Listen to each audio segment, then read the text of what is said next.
have Scott Ritter, we have Ray McGovern, we have Diane, Sare, and we have Geoff Young. And because of people's limited availability and the need to get as many questions in as possible, we're just going to go right in. People's biographies are available in the Reddit post. And so we're just going to start now with our first question. So let's bring up the first question here. So this one is not specifically to anybody. So anybody can grab this one. And if other people have responses to this, please feel free to go for it.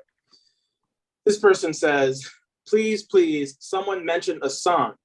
The absence of meaningful protections for whistleblowers like Snowden, who claims he followed the whistleblower protection law but was stonewalled. Obama's wiretaps of reporters' phones to learn their sources, overclassification by the US government, which could lead to overprosecution, absence of a federal shield law, etc. Maybe the methods are different, but the outcomes are as similar as is the message. The message being stay silent or suffer, not freedom of speech, whether by the press or anyone else. So I thought this would be a great way to start this off. Does anybody want to respond to that? Well, I could begin.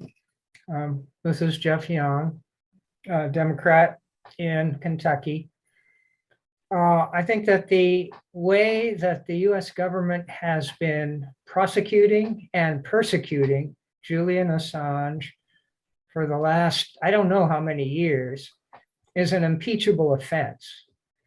It is an attack on journalism itself, and it's an attack on, on freedom of speech, the First Amendment. And any president who does not end the prosecution of Assange should be impeached for that, and probably other reasons, but for that reason alone. Okay. Anybody else want to take that one up?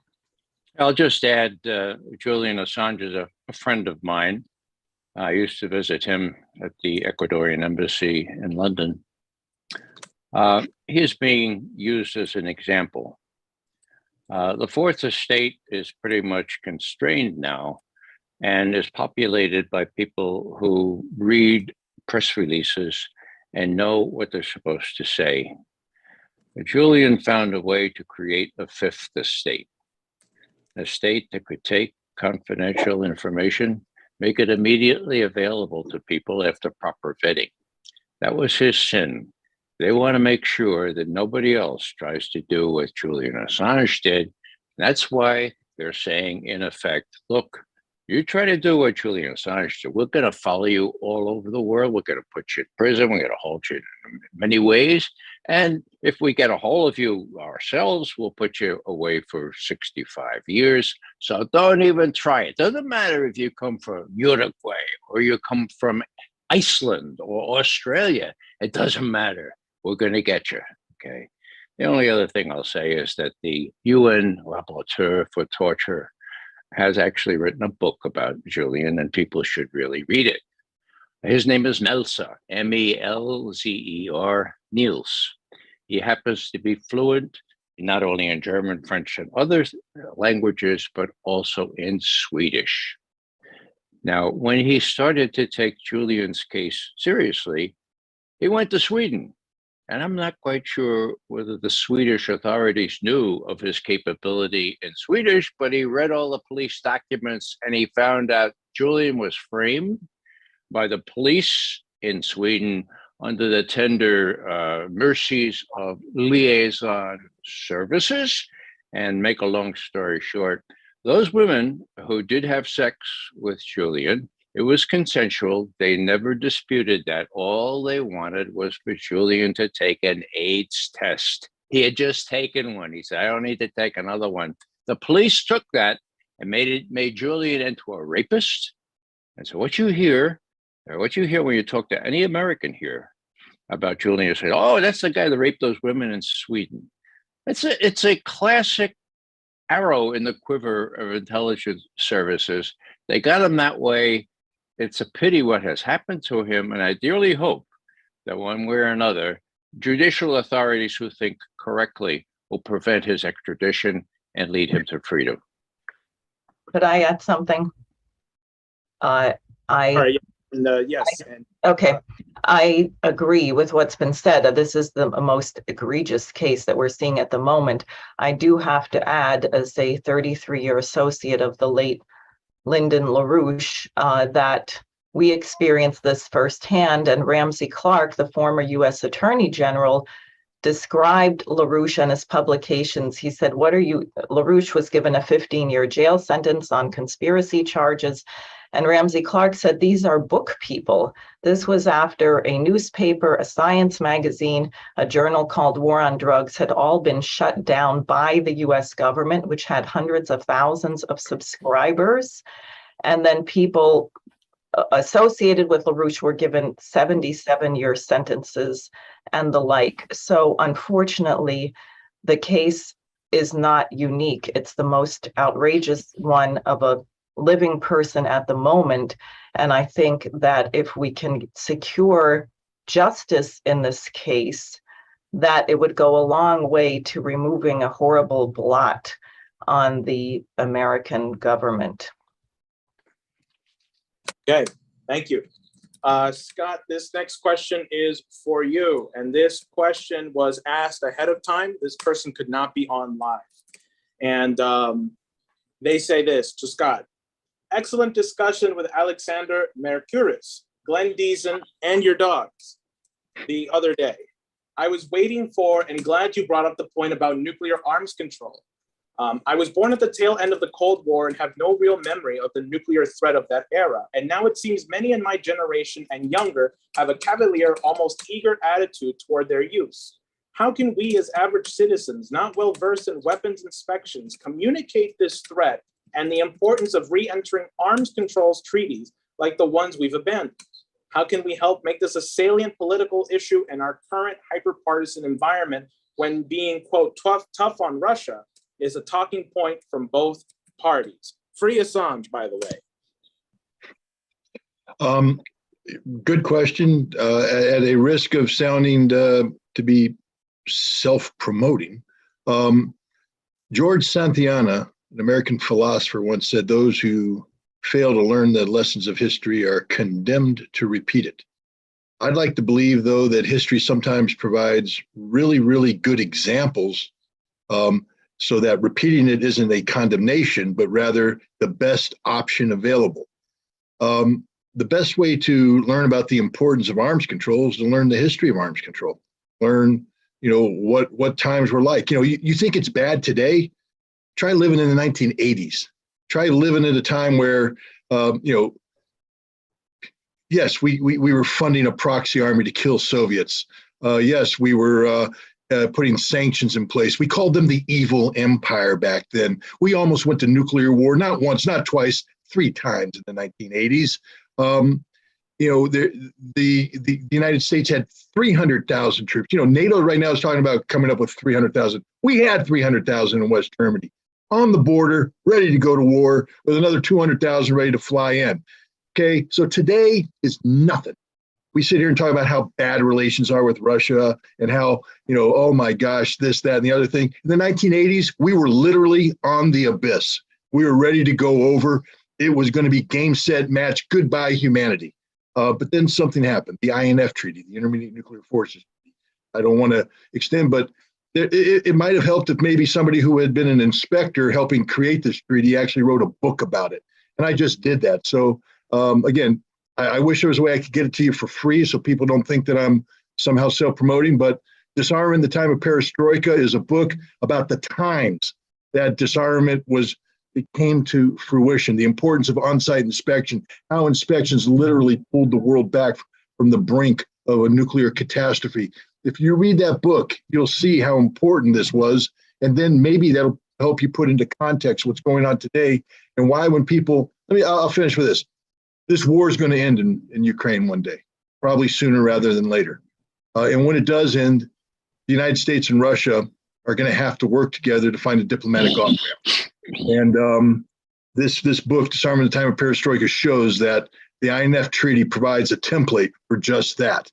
If only people would educate themselves, because if you don't learn the lessons of history, sometimes you're condemned not to repeat it.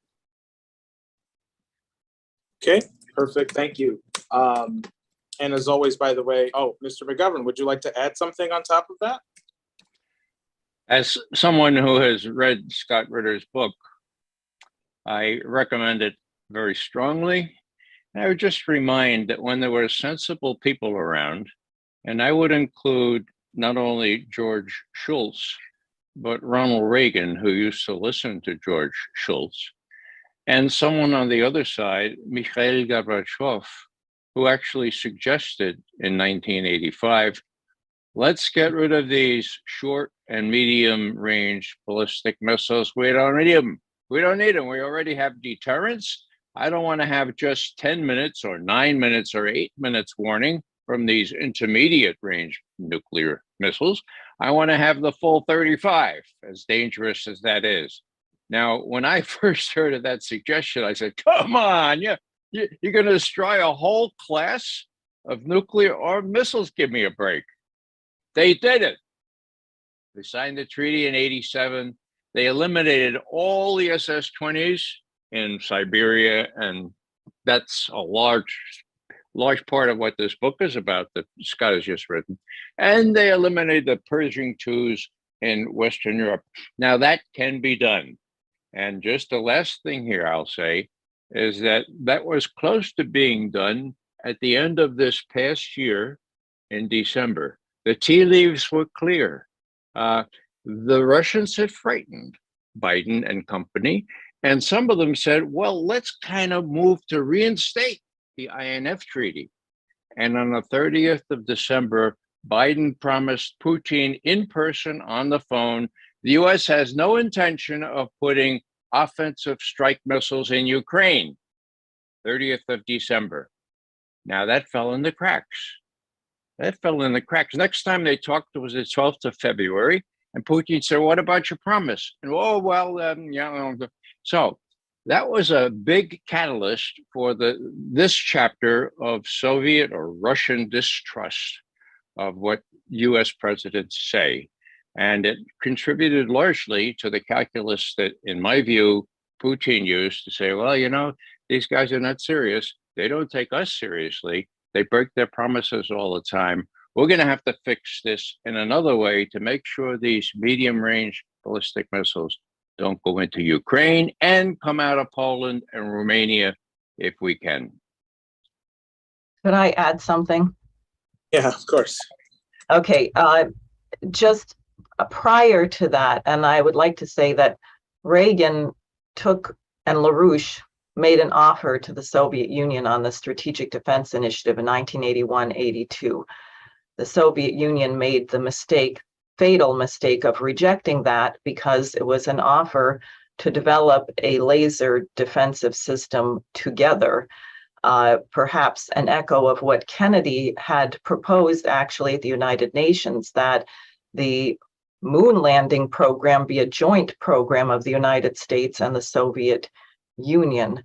At any rate, the plan was that working on this new technology not only would give you a means to supersede the nuclear missile technology as you developed it, it didn't exist at the time, but would also be a science driver that would allow the kind of breakthroughs in the economy that you had when we launched the Apollo program and went to the moon.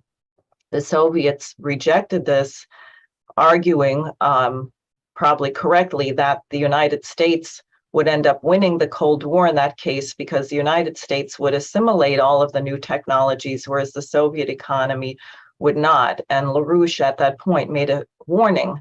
He said, if you don't collaborate with Reagan on this offer, I predict your economy is going to disintegrate. You will go bankrupt and your economy will disintegrate in 5 years. And in 1988, just before he was put in prison, LaRouche made another offer that in return for the reunification of Germany, the United States and the West should extend actual economic aid to Poland. And unfortunately, Germany was reunified. Were very generous in that they were betrayed by the United States that NATO would not move 1 inch to the and LaRouche was in prison. So a moment of opportunity when that wall came down for peaceful economic development was instead perverted and destroyed by Thatcher and Bush and a series of new wars. And we should also learn from that disaster, because there was a moment of great opportunity which was squandered. Okay, perfect. Thank you. And Ray, we were hearing you, I think, like whisper something there. We did pick up on that a little bit, but it's okay. Just making you aware. Let me go here now. So I have a question for you, Diane. And then we have one for Scott, and then another one for Geoff. And then we'll go back to you, another one for you, Scott. So Diane, this question is directed to you.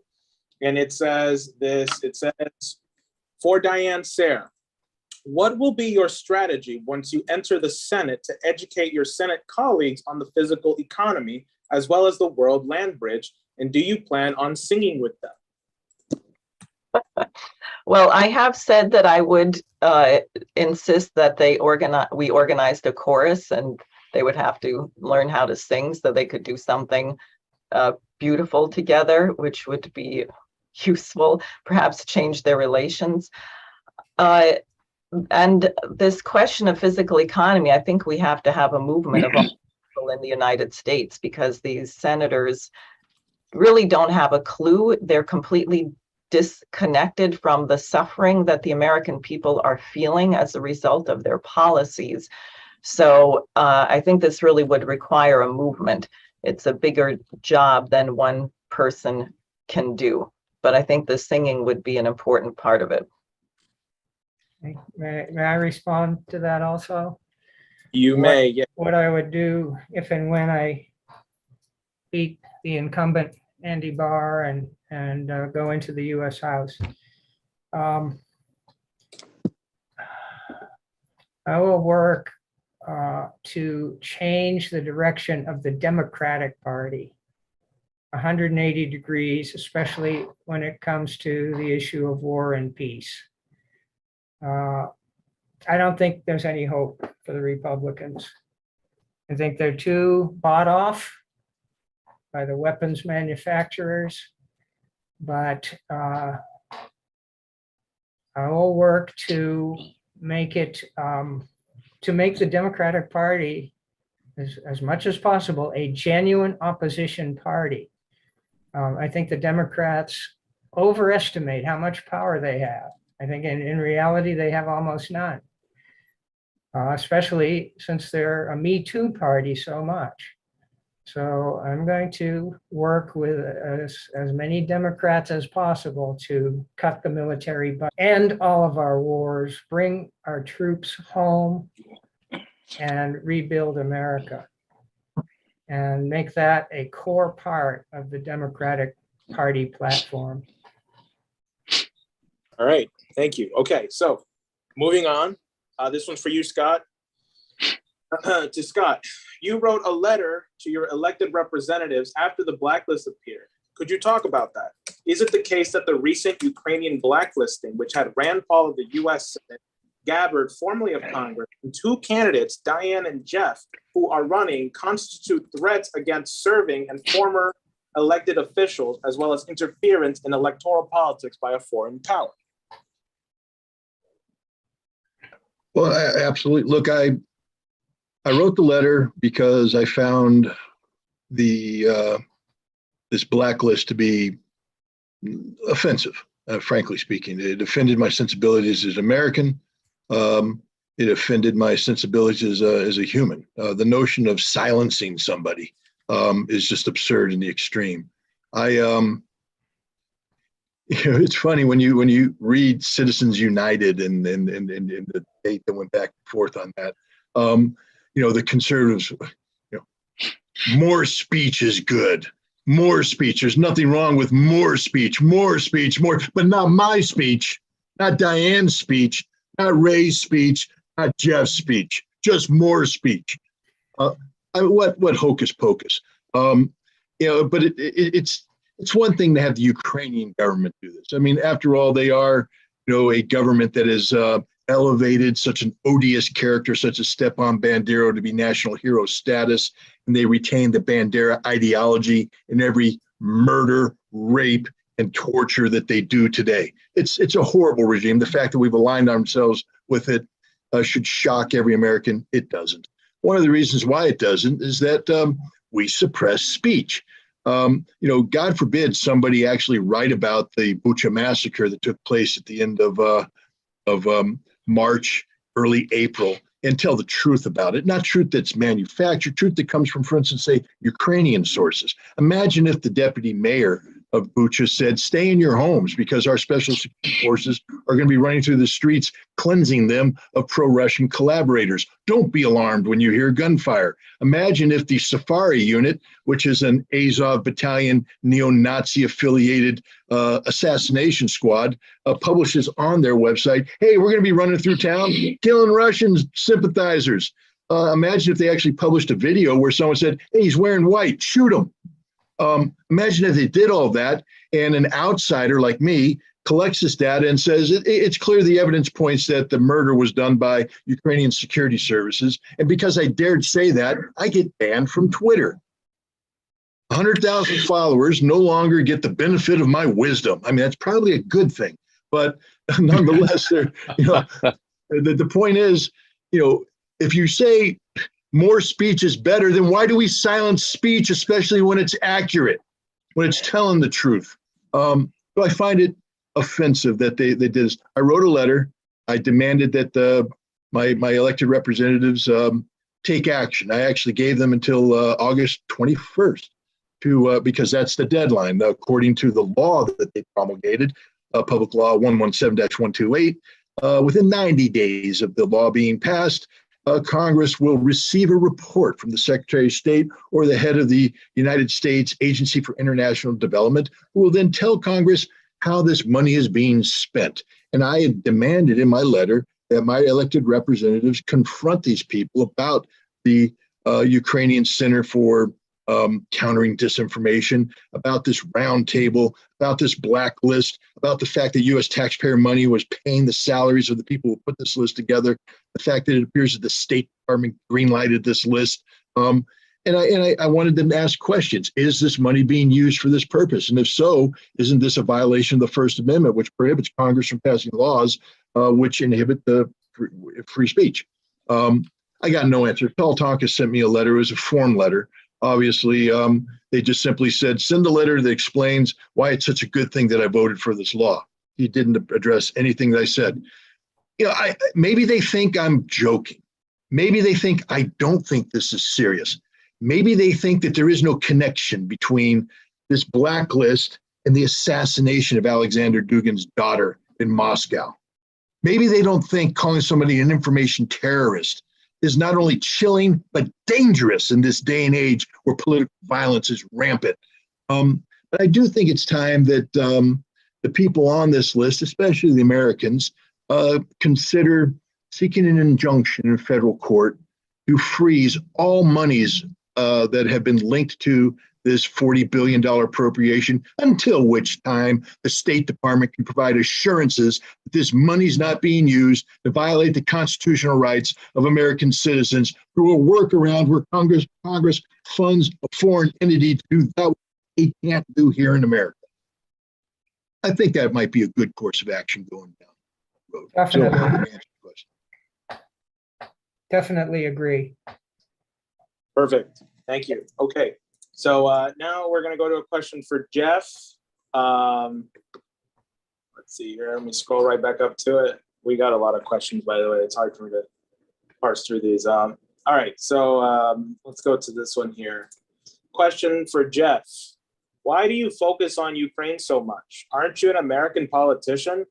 And I guess Diane can answer this too, but aren't you an American politician? Why do you not talk about the numerous domestic issues? And what are you going to do to help resolve them? So there you go. Well, several reasons. One reason is one nuclear war can ruin your whole day. The situation in Ukraine, I view as a case of American encroachment over a period of 8 years, starting in 2014. And we overthrew their elected government and installed a government that was not democratic in any way whatsoever.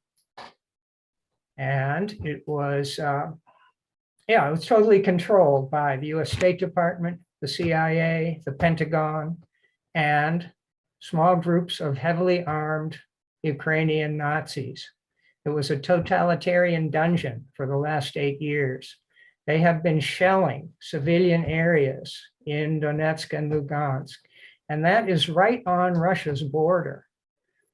So the connection with nuclear war is, it was clear to me for years that at some point the Russians were going to have to do something to prevent Ukraine from becoming a huge missile-infested threat to their own existence. You know, something like a 7-minute missile flight time to Moscow. And so that the United States is basically the aggressor in Eastern Europe since 2014. We have been pressing and pressing, and finally, on February 24th, 2022, Russia's patience gave out. Now, we're doing the same thing in Asia, around Taiwan, and the Chinese cannot be any more clear than they have been since, 1971, was it? The early 70s when we recognized China as the legitimate government, the mainland, and have always said that Taiwan is a part of China. Now along come some US politicians, including my opponent, Andy Barr, who want to defend Taiwan. Chinese view that as a huge red line. And if they get the impression that there's no way that diplomacy can integrate Taiwan back into China, they're going to do something more forceful. Recently, the United States has been sending warships through the Taiwan Strait. China claims the entire Taiwan Strait as part of their territorial waters. So we're flirting with World War III. And that could mean, it could mean a two-front war against Russia in Europe and against China in Asia. And two-front wars don't go well, especially when they are near the other countries, it's near them and far from us. All right, finally, the sanctions. This is the effect on the domestic economy, on Kentucky and every other state. The only weapon, or one of the only tools in United States toolkit seems to be to apply sanction, more and more and more sanctions on Russia and other countries. All of those sanctions fail. It's impossible to stop a resource-rich country like Russia from selling its natural resources. The more we try to do it, the more we sanction ourselves, the higher gas prices get in the United States. And inflation is something every voter is intensely concerned about. I have proposed ending all of our sanctions against all countries and individuals, because besides being stupid and self-defeating, they're also illegal. The UN Charter says that sanctions are an act of war, and only the Security Council is allowed to apply sanctions, not just any country that feels like it. So that's the connection with Kentucky and domestic politics. Okay, Diane, before I give you a chance to respond to that, I want to go to Scott because I know he has to get off. And I want you to, this question I want you to also add kind of any concluding remarks you might have, anything else you might want to tell people before you get off. And of course, we'll send you any other questions that come in for you after this. But this person asked, what are we likely to see, in your opinion, once this so-called Zalzuni line is broken by the Russians?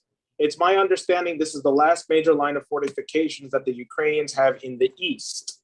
Also, if it were you in charge of the special military operation, how would you handle accomplishing the 3 major goals of the special military operation once that defensive line is breached? Well, I refuse to provide any advice to the Russian military without a contract and a Swiss bank account and a sufficient number of rubles being put in there. This is ridiculous. You were asking for free advice. I'm joking. Look, what's happening right now is exactly this. The Russians are in the process, and their allies, by the way. We should point out that most of the fighting that's taking place today is taking place in the independent republics of Lugansk and Donetsk, at least independent in terms of how Russia has recognized them. Ukraine, the United States, and others don't. But these republics believe they're independent, and they both have generated militias that are fighting in their defense. And these militias are actually carrying the brunt of the fighting that's going on and suffering the most casualties. So it's not just the Russians; it's the Russians and their allies. The Ukrainians had 8 years to dig in, and they spent every day digging in. They put that time to good use, and the fortifications that exist are unlike anything we've seen since World War I. These are fortifications that, look, I could take Marines, we could breach these fortifications in a day. All right, that's just the way it is. But we're going to lose a lot of Marines. Now, that's okay. We build monuments to dead Marines. The Iwo Jima Memorial memorializes the slaughter of 5,000 Marines in Iwo Jima. I'm sure we could have put one up for Tarawa. In any battle that the Marine Corps fought in history, it's what we were trained to do. The Russians have decided they don't want to build monuments to dead Russians, that they would prefer that they keep the casualty figures as low as possible, recognizing this war and there will be casualties. As such, they've created a methodology of applying the tools of the trade, so to speak, to this unique circumstance that exists in Ukraine, the breaching of these fortifications. Anecdotally, you have Ukrainians over and over and over again. It's not just one story, it's not two, it's 10, 20, 30, 40. It's repeated over and over again about how they went to the front lines ready to fight the Russians, wanting to fight the Russians, desperate to fight the Russians. And then they spent the next several days sitting in their trenches getting blown up, losing 50, 60% of their forces, finally having to be withdrawn, bloodied, defeated, without ever seeing a Russian. That's the nature of this war. The vast majority of the Ukrainians who die never see a Russian. And those who do see Russians tend to surrender to them rather quickly because they've been given no hope. The Russians have perfected this methodology. And right now we're looking at casualty ratios of 20 to 30 to 1. That means for every one dead Russian, you're losing 20 to 30 dead Ukrainians. This is unheard of in modern warfare. Now, what happens when you breach the defenses and suddenly you come up into the wide open spaces? Do the Russians now throw away this methodology that they've perfected and go back to the operational mobile group with reinforced brigades running wild in the enemy's rear area with big arrow war? No. Why? Because big arrow war brings big casualty lists. When one takes a look, for instance, at the destruction of Army Group Center in 1944, one of the greatest defeats of Nazi forces by the Soviets, they annihilated Army Group Center, drove it back, inflicted 1 million casualties, but they lost hundreds of thousands of dead in the process because the Germans knew how to fight. Well, you know who else knows how to fight? The Ukrainians. We can mock them all we want. It is, they're getting blown up by the Russians. Yeah, so would you. So would anybody if they got thrown in that situation. But if you give the Ukrainians a chance to see you, fix you, find you. They will finish you. They're not cowards. They are hard fighters. And the last thing the Russians want to do is bring about an equilibrium on the battlefield where the Ukrainians and the Russians are meeting as relative equals. Russia will win, but the casualties will be high. So I think what we're going to see is once the defensive lines are breached, that the Russians are going to play a game with the Ukrainians called, we're going to give you time to dig in. And the Ukrainians are going to go, oh, they're giving us time to dig in. We're going to dig in. And then the Russians will repeat the same process all over again. They will take over the rest of the territorial objectives with little bite-sized pieces. I don't think we're going to see big arrows because big arrows mean big casualties. So that's what I think is going to happen. And I think in explaining that, I just gave away the advice I would give to the Russian military. Don't do big arrows. Keep the casualties small. Magnify all your advantage. Keep the Ukrainians off balance. But they don't need me to tell them that. The Russian officer corps is one of the best trained officer corps in the world, second only to the United States Marine Corps. I'm just throwing that in as self-promoting advertisement. But the point is, the Russians know what they're doing. There's a reason why they're achieving the successes that they are today, and that's because they're a very solid military. But again, having said that, never forget the Ukrainian military was the second largest military in Europe. It had spent 8 years getting trained to NATO standards. They had good equipment, good leaders, good soldiers, and they're well motivated. They're defending their homeland. And they will fight when given the opportunity. And the Russians know this. Believe me, the Russians learned that lesson the hard way early on in this conflict. So the Russians are going to have to be careful to ensure that they retain all of the advantages that they have in terms of fire supremacy, et cetera. And you lose that when you bring in maneuver. Maneuver is the great equalizer. Maneuver allows the enemy to use intelligence and firepower, but different kinds of firepower to dissipate the enemy's strength. And I think the Russians are not going to want to fight the maneuver battle. Now, what are they going to do? Long story short, I think Russia's made it clear that the Ukrainian government has lost the privilege of ever governing an ethnic Russian or Russian speaker again. I mean, if we close our eyes just for a second and just listen to the laws that have been passed, banning Russian language, banning Russian culture, banning everything Russian. And now just replace the word Russian for a second and add the word Jew. And now we understand how odious the Ukrainians are and how despicable it is that the United States supports these people. This is a government that hates people, that hates cultures. The Ukrainian nationalists view themselves as modern day supermen. They're the Aryan race. They view the Poles as subhumans. They view the Russians as subhumans. And even though people say Zelensky's a Jew and they're with him, they view the Jews as subhumans. It's not me saying this. They say it themselves. There's video after video after video of them saying this exact thing. The Russians are not going to allow these odious Ukrainian nationalists ever again to have the honor and privilege of ruling over Russian ethnic Russians or Russian speakers.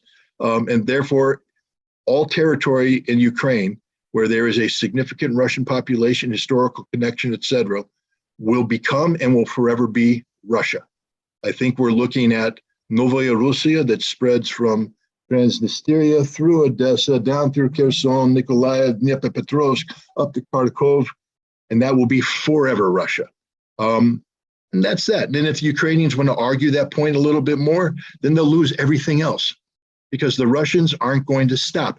Denazification doesn't just mean killing and imprisoning the criminals who tattoo their bodies with swastikas and take up arms to murder, rape, and torture Russians.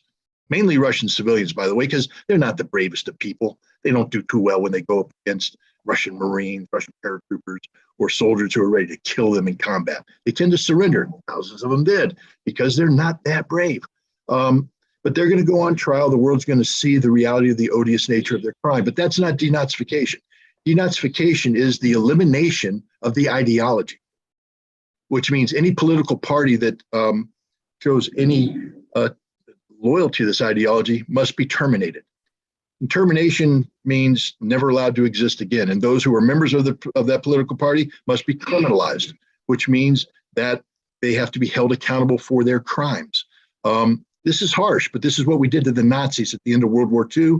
And the threat of Bandera's ideology is every bit as real as the threat of the Nazi ideology of World War II. It means that the Constitution is going to have to be changed. And if you're going to change the Constitution, that means you have to change the government. So Zelensky's not going to be in power. The Rada, the parliament today, the ones that made Bandera a national hero, they're not going to be in power. We're looking at an all new Ukraine. That's what denazification is. Demilitarization means anything that is affiliated with NATO will not be allowed to exist. So Russia right now is writing lots of thank you notes to the various governments in Europe, thanking them for providing Russia with billions of dollars of their finest technology. Because everything that's being shipped to Ukraine today will either be destroyed by the Russian military or captured by the Russian military. But that's the reality. There will be no Ukrainian military around when this is done. They'll either be dead or captured or voluntarily disarmed and returned to their homes. That's what demilitarization means. And finally, neutrality. Ukraine will never be part of NATO. It will be permanently neutral.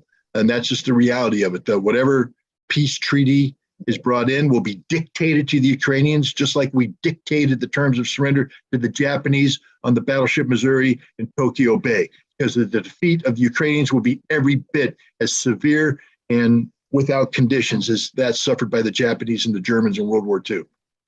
That's how I think this is going to end. Okay, Mr. Ritter, thank you so much. I don't want to get you in trouble. Whoop, yep, okay.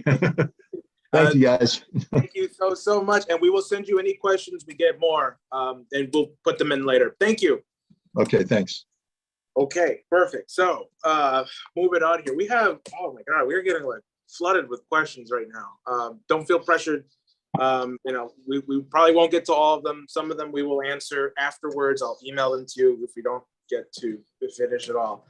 Okay, so I'm gonna go to you next, Ray, and then I'm gonna go to Diane, and then Geoff. And Geoff, there's an antagonistic question for you, which I'm very excited to hear. Great.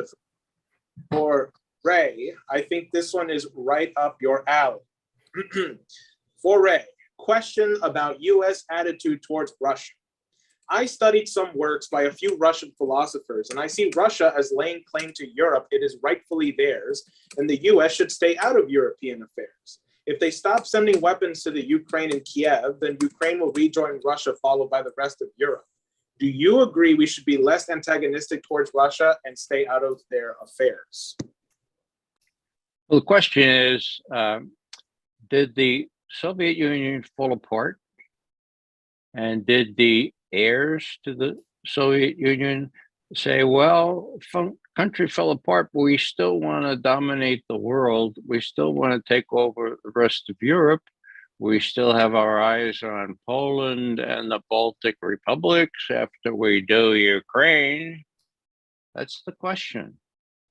Now, Russian specialists trained over the last 2 decades have been so poorly trained that they believe that Putin intends that, or at least they pretend to believe that, knowing that the military-industrial complex really needs a tangible enemy, or else it won't flourish. So my question is simply, is this a case of what I call the Rudy Giuliani syndrome? Now, for those who aren't tuned into what Rudy Giuliani said to that fellow in Arizona, the head of their legislature, he said, you got to investigate the falsification of the votes in Arizona. We know that. So he says, well, that's great. What's the evidence? We'll look into it. What's the evidence? And Rudy Giuliani famously said, we had lots of theories, but no evidence. Well, there are lots of theories going around there by people who, to be charitable about it, they were very poorly trained, okay? They were trained by people like Richard Pipes. Take, for example, what's her name? Fiona Hill.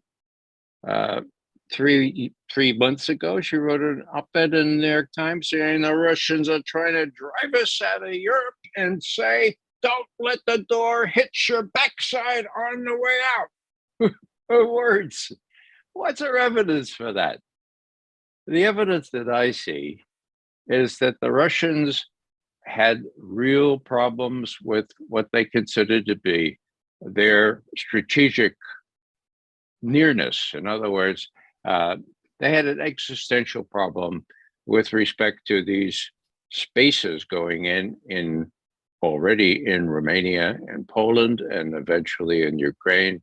There are lots of other reasons to think that the West was infringing upon the Russian interests in that part of the world. They warned about it very often, and they finally decided that the US wasn't serious, wasn't listening to this. And then there was a new element, okay?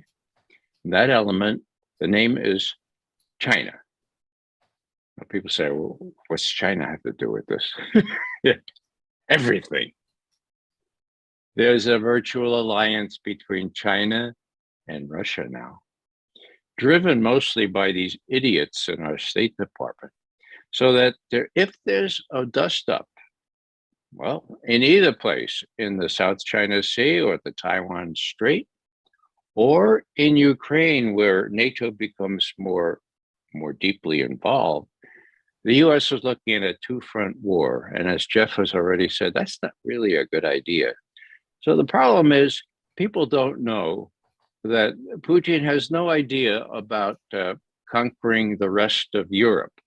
As a matter of fact, I can prove that Putin had no idea about annexing Crimea. There was no indication, not one scintilla of evidence that that was on his mind before we mounted the coup in Kiev. Then his decision was, do I allow our most strategic naval base and air base in Sevastopol in Crimea to fall into the hands of NATO? I don't think so. And so he had a plebiscite. People voted to rejoin Russia, and that's what happened. Now, there are lots of problems with respect to Crimea. The Russians are not going to let Crimea out of their grasp, and I can understand why they would not. So all I'm saying here is that, you know, to suspect that the Putin and the Russians are just like Brezhnev or Khrushchev or Stalin, for God's sake, and had their designs ideologically on the rest of Europe and maybe the whole world, well, forget about it. Those are people that should have been trained better. Fiona Hill is just one example. Previous US ambassadors are other terrible examples. So you have to really kind of consult people who know something about Russia. And when those people, like me, speak out, well, there's a deafening silence because we kept off the airways and we kept off the print media. All right, perfect. Thank you so much. By the way, you guys should just know we have 118 submissions so far. So I'll pick the short ones.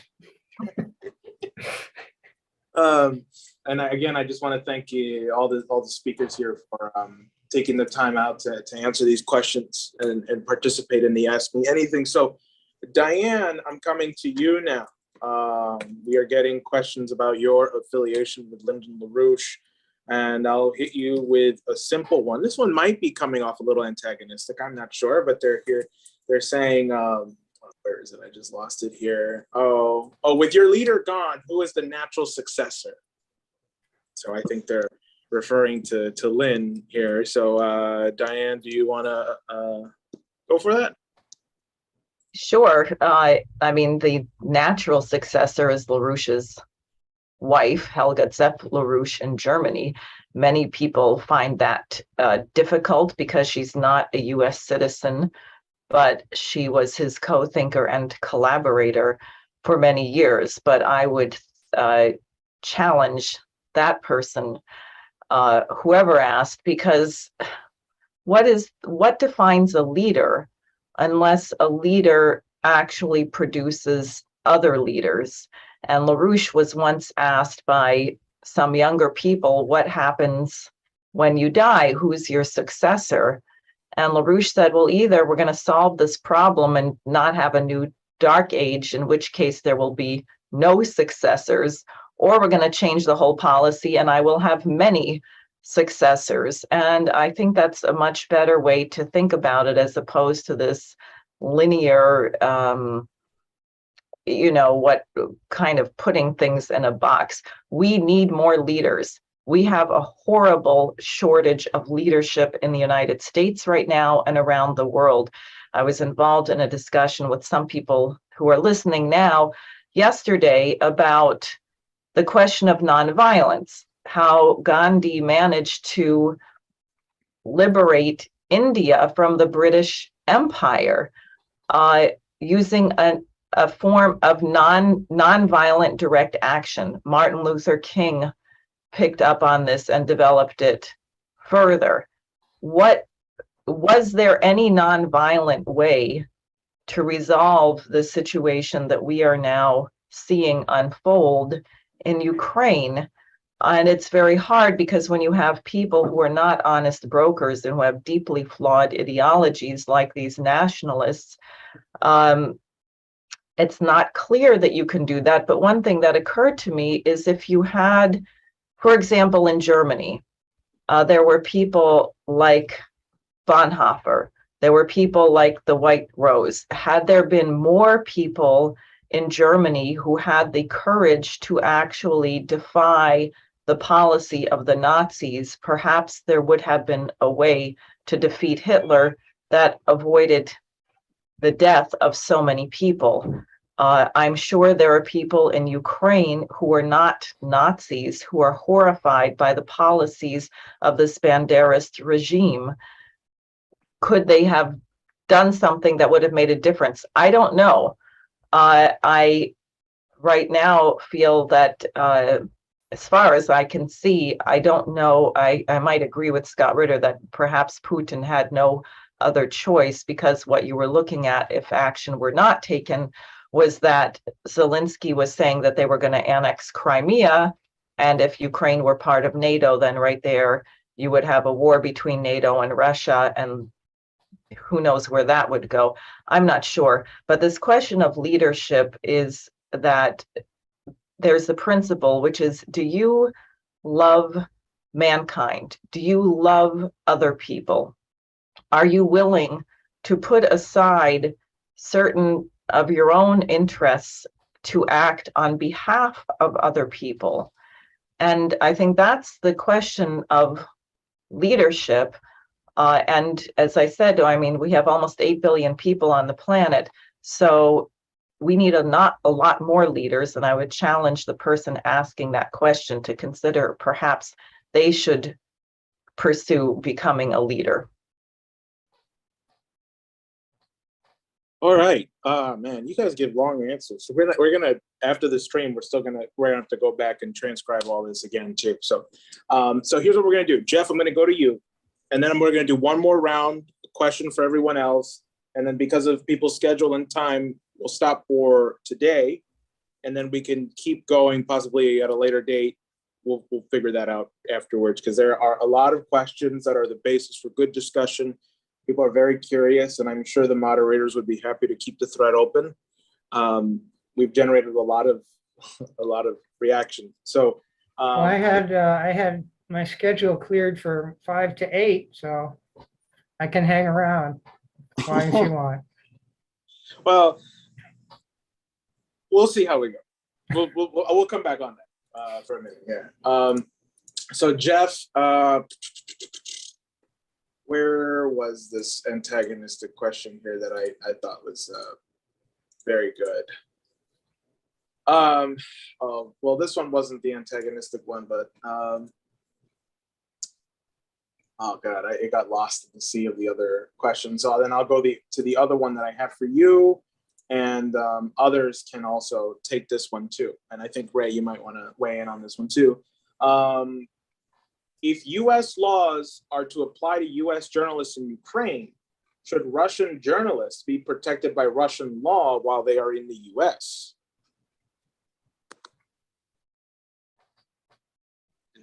All right, so in general, Russia and China are law-abiding countries.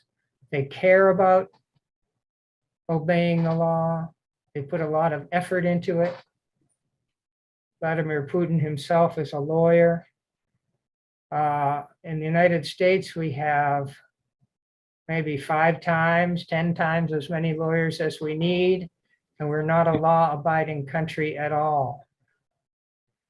Our judges, I have direct experience in Kentucky. I'm sure there are some honest judges in Kentucky at the level of circuit court, Court of Appeals, and up to the Kentucky Supreme Court, but I don't know who any of them might be. I have been suing the Kentucky Democratic Party for election rigging in primaries since 2015. And Kentucky judges are simply, most of them, 100% corrupt. They throw out cases that should never have been thrown out, meritorious complaints. They have applied tens of thousands of dollars in sanctions and penalties against me simply for filing a lawsuit, suing the wrong people, suing part of the Democratic Party establishment, and in 2020, the Republican Party establishment, when they rigged their primary in favor of Andy Barr, exactly the same way the Democrats do it. So the question about Russian law and US law and where it applies, this is a lawless country. Our judicial branch is 99% corrupt. If there's a case that has political implications, I have no optimism that the judgment will be fair or lawful. And one example of that is the recent Supreme Court decision by 6 of the judges to overturn Roe versus Wade. That is, I read the decision, I read all of the opinions by the majority, and I read the dissent by the 3 honest judges. And the majority opinions were simply political power play, had nothing to do with the Constitution, nothing to do with the issue of the protection of the health and lives of women. It's the worst decision I've ever read. And I consider those 6 justices to be corrupt, woman-hating, partisan hacks. When I get to Congress, I will introduce articles of impeachment against all 6 of them.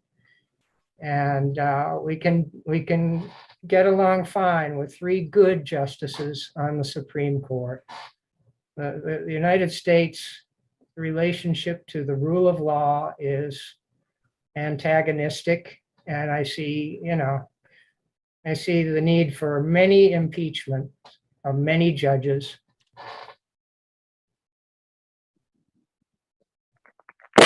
Okay, great.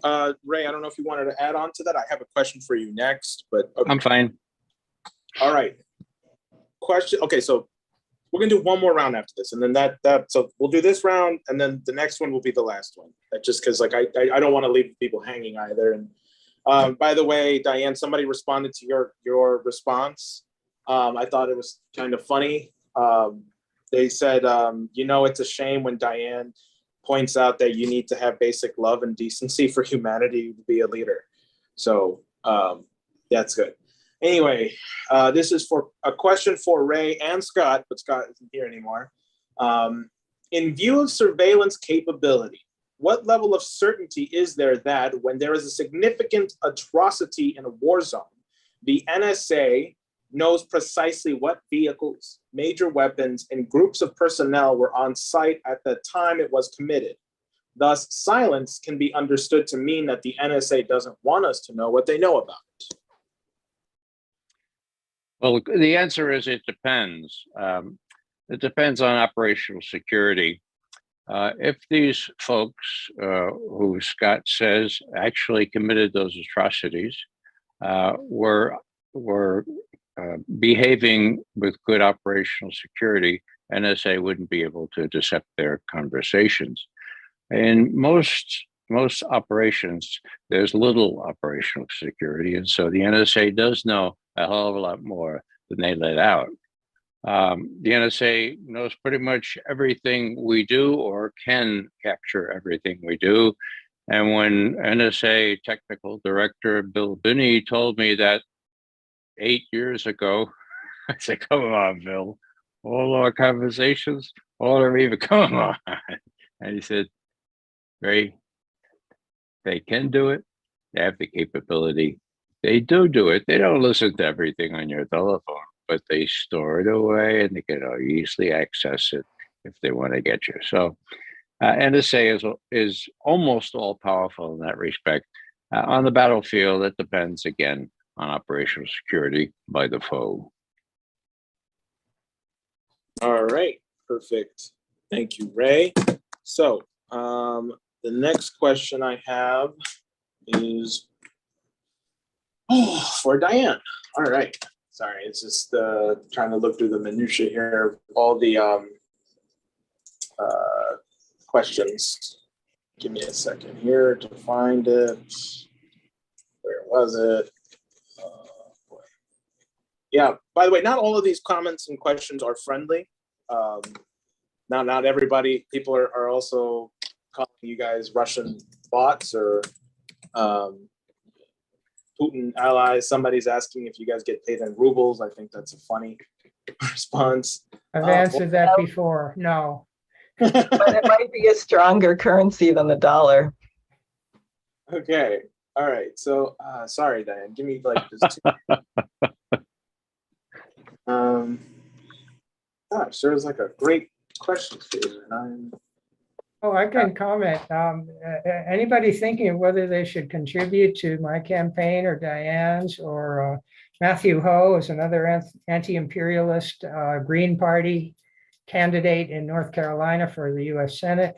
Yeah, send us your dollars because they won't be worth much for long. or rubles. No. Okay, Diane, here I found it here. Okay, so this one we spoke about this one in the warm up. Diane, are you familiar with journalist Sam Husseini's idea called Vote Pact? The biggest obstacle I've had in trying to persuade people to vote for or even consider third-party candidates has been the idea that you're just throwing your vote away. Vote Pact appears to be a way to break out of the duopoly on direct person-to-person level without risking the, quote, greater evil winning. Do you think this idea has potential, and would you consider promoting possibly alongside other independent candidates in your race or in New York? And just to clarify what the idea is, they put a little explanation here that disenchanted Republicans and disenchanted Democrats should collaborate and both vote for third-party or independent candidates that more generally want, instead of canceling out each other by voting for each of the two establishment parties. And the thinking is that this would free up votes from both of the establishment parties, and this liberates the voters to vote their actual preference from among those on the ballot, rather than just to pick the least bad of the two majors because of the fear. So Diane, do you want to respond? We had that earlier. Just for the record, and for people who are listening, I actually disagree with Geoff's assessment of the Supreme Court ruling on Roe v. Wade. That's for another time. On this, no, because a gimmick, which is what I think this amount, and I'm not saying that disparagingly, I understand why the person would want to do this, because people always say I have to vote for the lesser of two evils and I can't vote for you because you don't stand a chance. And I understand why the proposal is being made, but our electoral system right now is a complete disaster. It is not transparent. People don't have confidence in it. And unfortunately, I don't think we're going to solve it by trying to come up with something that sounds plausible in theory. I think we have to go back to certain things like paper ballots or take Bill Binney and Kirk Wiebe up on their offer to clean out the voting rolls and guarantee that elections are actually verifiable and transparent. We have to do some things that bring the voters back into the electoral process. And I don't think that this proposal is workable. May I add a brief thing? You may, yes, go ahead. In many states, ranked choice voting has been implemented and tried out. In many cases, it's worked very well, whereby you vote for your first choice. If that person doesn't make it through the first round, it has the fewest votes after one round, your vote goes to your second choice. And just look up ranked choice voting. I think it could help in elections where there are more than two candidates. Okay, perfect. Geoff, we have one more question for you, and then we have a concluding question, and then we'll end there.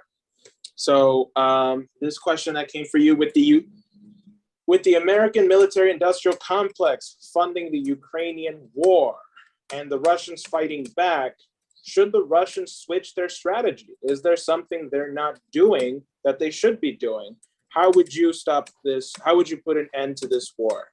And this question is for Geoff, but I think if others want to, and on this one too, go ahead. And then we have one more concluding question. I am not a veteran or a expert in military strategy and tactics, so I have no advice for the Russian military. I think the facts show that their campaign is succeeding steadily, and that the Ukrainians and NATO and the United States are being defeated decisively in Ukraine. So I'm not going to propose anything, but in terms of ending the war quickly, I do have a proposal, a recommendation to every American politician and general and so on. Pray for Ukraine to surrender to Russia. Pray for Ukraine to surrender. That will be the quickest, least bloody way to end the conflict in a way that will help the Ukrainian people the most. Surrender now. The war is lost. For everyone after this. Go ahead. Okay. Then we are now going to go to our final question, which I think this one would be good to end off on. And for those asking when we'll do this again in the chat, we'll figure it out. So this question, this one doesn't have anyone specific, so it's for all of you. American diplomats often don't even speak the language of the country they are assigned to, let alone understand the culture. But also all over the world, there is an attempt to ban Russian culture, music, literature, even science. So it's not just an American problem, this is dark age stuff. How can we reverse heading into a new dark age by reasserting cultural freedom and the right to embrace and defend the best from humanity, no matter where it comes from? Well, I could jump in on that if that's okay. Actually, I want to hear from Ray first, Sure. and then we'll go. Yeah. Who first? Ray. Okay. Yeah. Well, you know, there's a know-nothing kind of atmosphere in the West with respect to Russia. It's not new, but it's equally unfortunate as it has been for centuries. The notion that, as John McCain or even Obama would put it, that Russia is simply a kind of a gas station posing as a country. I mean, what kind of image does that convey or conjure up? Well, here I have somebody stop for gas. Tchaikovsky is pumping the gas, and he says to Dostoevsky, Dostoevsky, are you finished with that oil change yet? For God's sake, and Pushkin, what are you doing there writing stuff? You're supposed to be. I mean, come on, give me a break.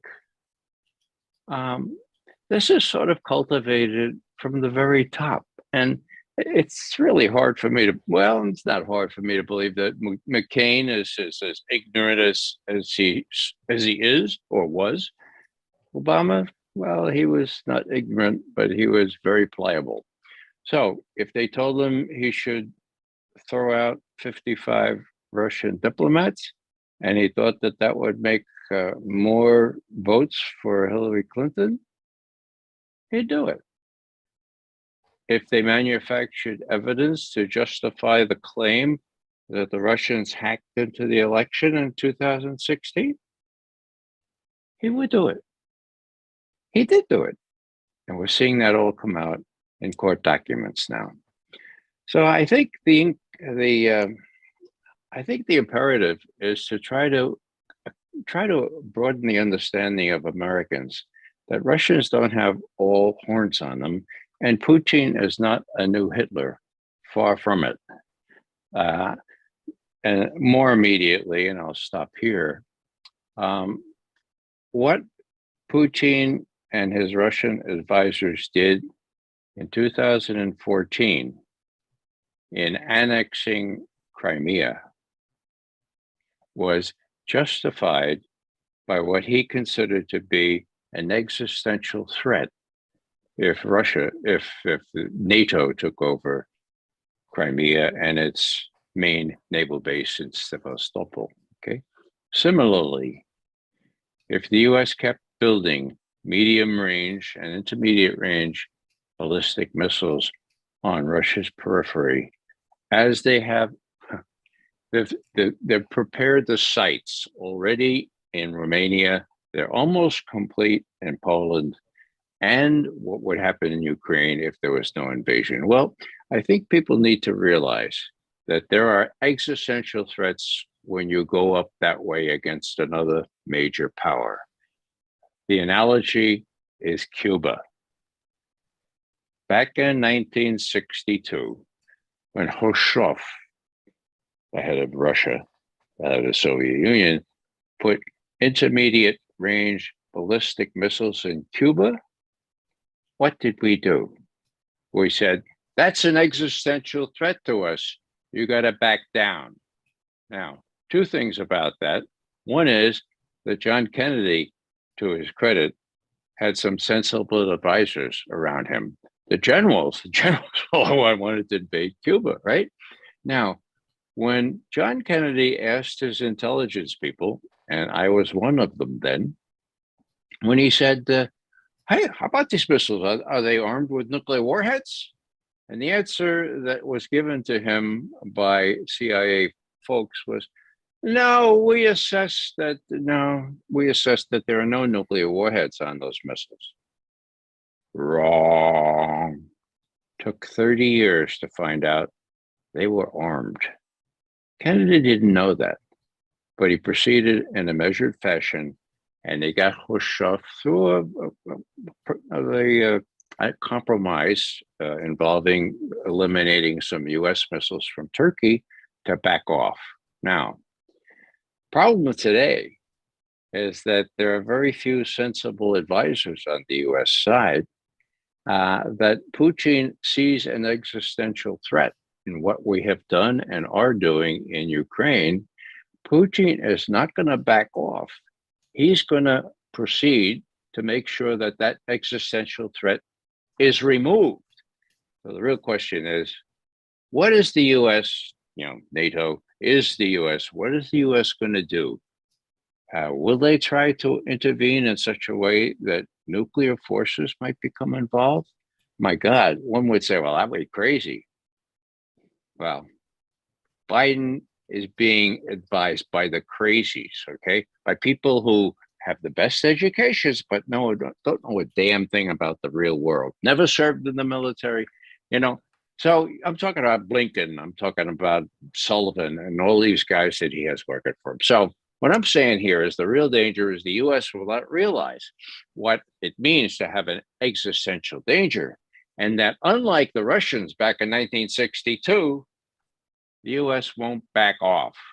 And then we're in trouble deep, because the only solution at that point would be the possible use of small yield nuclear weapons in Europe for the first time since Hiroshima and Nagasaki in Japan. That's the danger. That's why we have to speak the truth to American citizens and others and say, look, you've been fed a line just as you were before Iraq. This is the truth. We have to push that through. And I compliment the organizers of this seminar for giving us an opportunity to speak our truth. Thanks. Okay, perfect. Thank you. Let's go then to Geoff and then Diane. And then after that, I'll give everybody a round to give any concluding Right, remarks. well, I agree with everything Ray just said, except for one thing I'm not clear about. The very end, you said the possible use of tactical nuclear weapons in Europe. I don't think Russia will ever be the first to use tactical nuclear weapons anywhere. They have a no first use policy, and they understand that it could set off a complete worldwide full-scale exchange of nuclear weapons. So I'm wondering, were you talking about the United States being the first to use tactical nuclear weapons as we continue to lose in Ukraine? Well, I suppose, it's a tough calculus, but the answer is briefly yes. The Russians are not going to lose in Ukraine. Mhm. And to the degree the United States provides more and more weaponry of larger and greater range to hit Russia, for example, Mhm. it could escalate to the point where the Russians would do the same with respect to NATO. And then we'd be in a fix where NATO is not up to fighting off the Russians. The only possible the only possible counter would be contemplating use of nuclear weapons. Now, By this the is United not out of, States. by the United States. And, we have the chief of what used to be SAC, the Strategic Air Command, okay? Stratcom now, I think it's called. He said, yeah, we don't want to rule out the use of nuclear weapons. Right. The Navy guys out in the Pacific say the same thing. So you're Putin or you're Xi Jinping, and you say, my God, what are these guys? Is Biden really in charge? The answer to that is no. Right. So who's in charge? So it's so the great. escalation thing that, yeah. Yeah, thank you for clarifying that.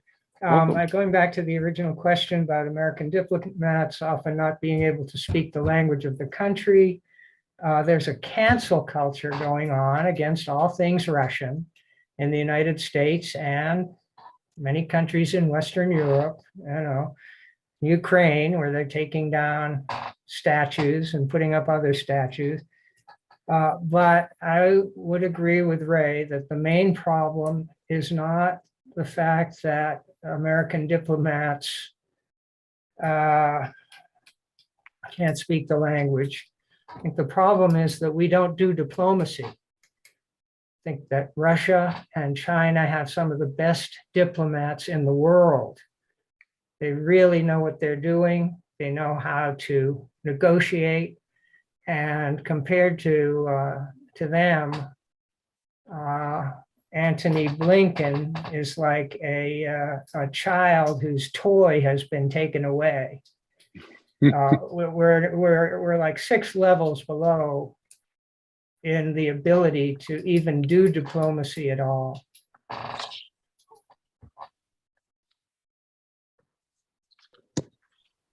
Okay, Diane, Well, go ahead. Eleanor Roosevelt actually made a proposal to address this, and I was really pleasantly surprised and surprised at the end of her book, where she talks her autobiography. She talks about her work at the United Nations, and she talks about how difficult a time she had working with the Soviets, whom she considered very sneaky.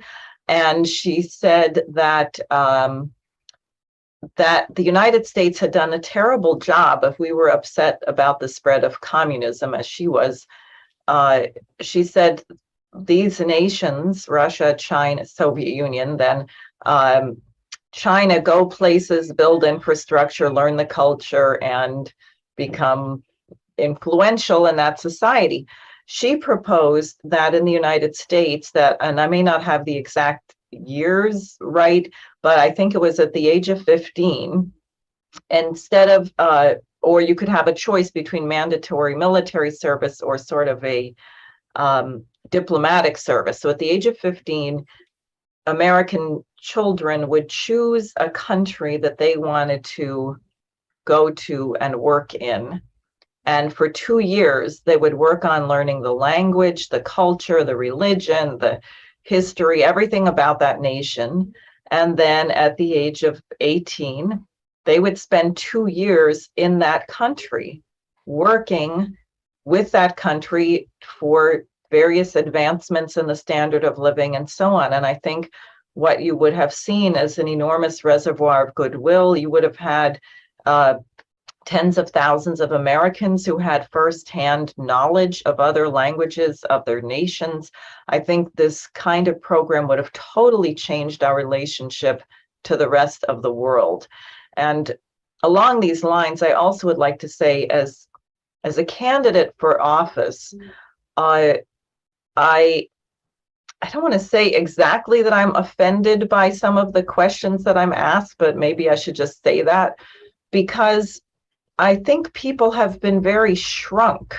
They've been shrunken in what they ask for. If you were to close your eyes and imagine an ideal world where every single person on the planet had clean drinking water, electricity, adequate nutrition, that in the United States, not only were there no potholes, but there was modern high-speed rail, we had developed fusion energy. We had experiments in growing plants and curing diseases on the moon and Mars. If you think about what would be a life that's actually fit for human beings, then in your mind's eye, you keep that image of where we really should be, what the United States actually should look like. If you think about the fact we did defeat the British Empire, not so we could act like them, but so we could be different.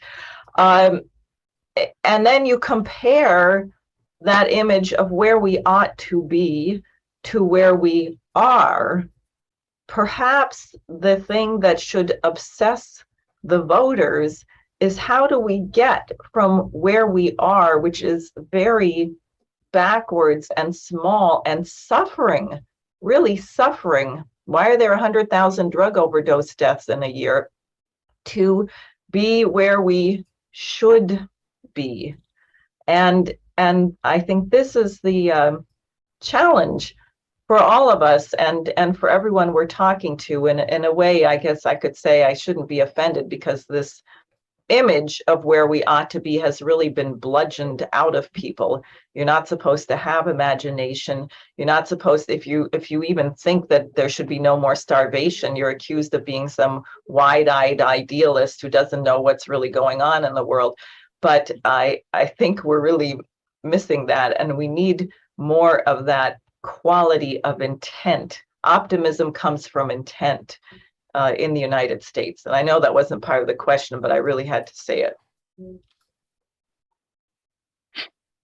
No, that's fine. Thank you. Okay, and yeah, we're gonna go to final thoughts now. And the order I want to do this in is, I want to go Geoff, Ray, then Diane. And then that'll be for our live stream, and I'll add this in on the bottom of our post. But anyway, any concluding thoughts? Geoff, you first, Ray, and then. Right, well, my name is Geoff Young, and unlike Andy Bauer, I will never vote to send weapons to Nazis. It's been my slogan all through the primary, my slogan today, all through November. My website is Young for Kentucky, YOUNG, the number 4, KY.com. Check it out.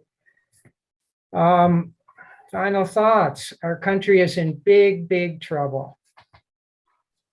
Economically, financially, in terms of Wall Street collapsing, the value of the dollar about to collapse. Our military is about to get defeated worldwide, or the best case, it'll be ejected from NATO, and we'll have all our troops back home from Africa. And we're about to sanction ourselves into another Great Depression by trying to harm the Russian people enough so that they overthrow their government. Totally unrealistic. It's going to backfire very soon. We're on the verge of losing totally in Ukraine. And if we keep messing with China, we'll see a large portion of our fleet sunk, all out of ignorance. If we don't get some anti-imperialists and anti-war Democrats elected, there will be no voices of sanity in Washington. And we'll just drive off the cliff. So think hard about this election. Think hard if you want to support Democrats who go visit Taiwan, realizing that they could set off World War III. I don't think any politician who goes to visit Taiwan, I think they should resign right now, because it's so irresponsible, so reckless, and could lead to such disastrous results for our entire country. Diane. Okay. Thank you, Mr. Young. Ray, please go ahead. I would like to say that those of you who heard Scott Ritter talk about what is likely in Ukraine, take that to heart and compare that with what 90% of Americans who are tuned into the major media are led to believe. There's going to be a major shock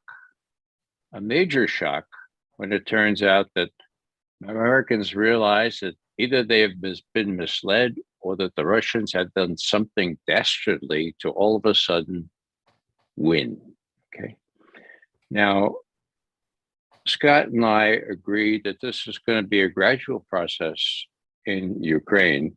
The Russians aren't going to go bombing Kiev just because someone assassinated someone who is the daughter of someone people say was close to Putin, which was not right. But it's going to go slow. It's going to be a tough slog, and Russia will inevitably be able to go as far as Transnistria, and that would cut off Ukraine from the Black Sea. It would become a landlocked country. Okay. Now, that's a little dangerous, because that will mean Ukraine will cease to exist as the country that it is now. But it's going to take a while. Now, what's the immediate concern? The immediate concern, and doubly concerned, is the fact that the Blinkens and Sullivans of this world don't seem to get it. Okay. It's a concept that's really easy to understand.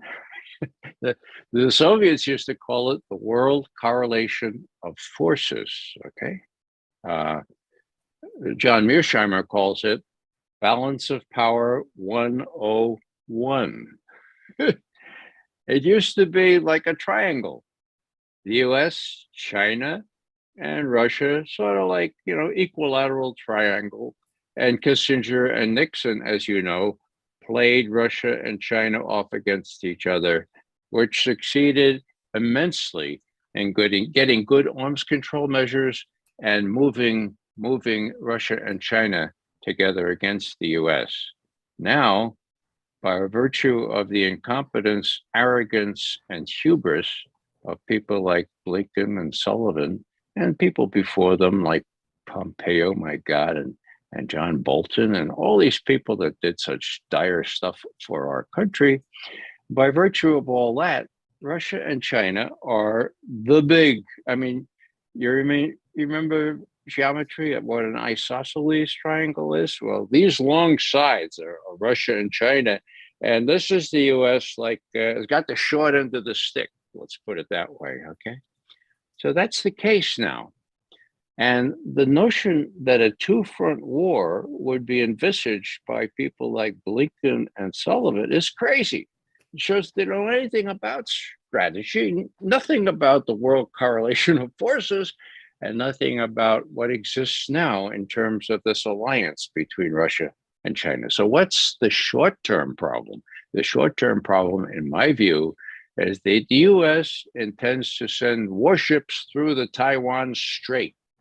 Geoff already mentioned that, okay? And Geoff mentioned that China says, well, that's territorial waters, that you shouldn't do that.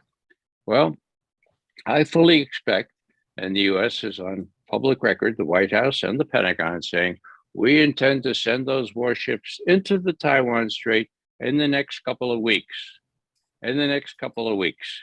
Now, what will the Chinese do? Now, this is the question. What will the Chinese do? Now, my Chinese specialist friends, I'm more of a Soviet and Russian specialist. They tell me China doesn't want a war. China is not ready for a war. China won't do anything. Well,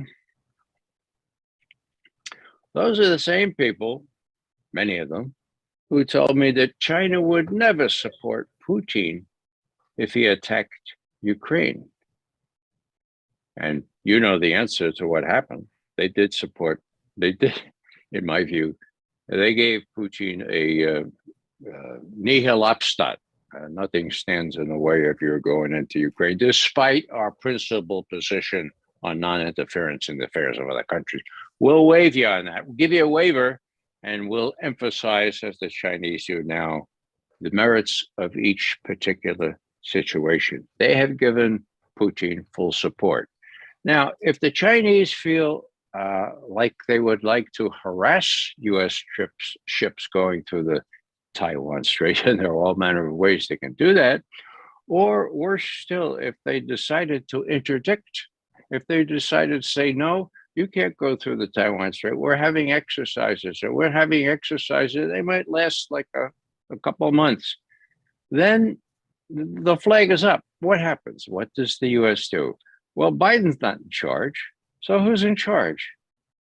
Blinken? I mean, Sullivan? I mean, what are these guys going to do? That's what China has to deal with, okay? The Chinese may try to find out what the US is going to do by provoking this kind of thing in the Taiwan Strait. Doesn't mean war. It means the Chinese showing how much disapproval they make to what they consider to be US interference in Chinese affairs. So here's the alliance, Russia and China. If there's trouble in the South China Sea or the Taiwan Strait, I can tell you, remember where you heard it first, there's going to be even bigger trouble in Europe because they are virtual allies. They will support each other. And nothing that Xi Jinping will do will be done alone without consulting beforehand with Putin, just as Putin consulted beforehand with Xi Jinping on the 4th of February, a couple of weeks before he attacked Ukraine. So things are pretty labil, as the Germans say. They're pretty tentative. And with the midterms coming up, you have to crank that in, which the Russians and the Chinese are certainly doing. So where does that leave us? It leaves us in a very volatile situation. We have to educate our fellow Americans to what the real situation is and how Ukraine, Russia's entrance into Ukraine was not unprovoked. Russia's annexation of Crimea was not unprovoked. And if China does something in the Taiwan Strait, which I think, and I'm alone on this, is more probable than not, it will not be unprovoked, okay? And Americans need to understand that. Thanks very much. Go ahead. Beautiful. Thank you so much. And finally, Diane. Well, first of all, I thank you. And I'd like to thank everyone who was on with me, Scott, who's not here, and Ray and Geoff. And we need to do more of this. I would like to clarify for everybody that Senator Chuck Schumer is actually up for re-election. He pretends he is not, because he doesn't want to have to campaign or debate anyone, specifically myself. And I think that we should force him to debate me. I think that would be delightful. We just saw recently that 100 members of the US Senate, that is all 100, voted unanimously in a sense of the Congress resolution, thankfully not binding so far, to declare Russia a state sponsor of terrorism. That is unbelievable. And they clearly have no clue the implications. And I don't believe all those senators could actually believe that. I mean, I don't know what happened to Saudi Arabia, or perhaps even the US Pentagon on this, but it indicates the insanity of the institution. Or that you could have the senator from Mississippi, Roger Wicker, early on talking about we shouldn't rule out the use of nuclear weapons and we should rain destruction down on Russia. We have people who, if we were sane and we had sane and courageous leaders in the House and Senate, they would be censured or driven out of office for making irresponsible statements like that. I think that's what Geoff is saying. So I do want people to know my website is sareforsenate.com, SAREFOR Senate.com. People should sign up. We have to break the blackout. All of us who were here were on the Ukrainian blacklist, which, as Scott Ritter pointed out, is a kill list. And after the events with Salman Rushdie and now this death in Russia of Dugina, you have to face that is a real threat, as well as an intent to silence our voices, and that cannot be allowed. There's far too much at stake. And finally, the last thing I would like to say is that in response to the idiocy coming from the UK, NATO, and the United States, there is a new paradigm unfolding, something LaRouche called for decades ago, but there is a new paradigm among these nations. And look, Russia and China have very different histories, very different cultures and religions, but somehow they are working together and they're doing it in the interest of the good of mankind. And that is where we actually have to be going. And I think that it's possible, but only if the people in the Western nations, the so-called, you can't call the civilized Western nations, but the uncivilized Western nations come to their senses and begin to behave in a civilized fashion, which would start by forcing Chuck Schumer to debate me. Ray is. Oh yeah, go ahead, Ray. Yeah, I just wanted to make a slight announcement, really, and it has to do with keeping family together. My son, our youngest son, runs my website, and if I appear on a program like this and neglect to mention our website, I am in trouble deep. So without further ado, our website is raymcgovern.com. My son always says, now when you say that, Dad, always add, if you don't get it, you don't get it. But I'm too modest to add that on. So if you just remember raymcgovern.com, that should suffice. A pleasure to be on with all of you.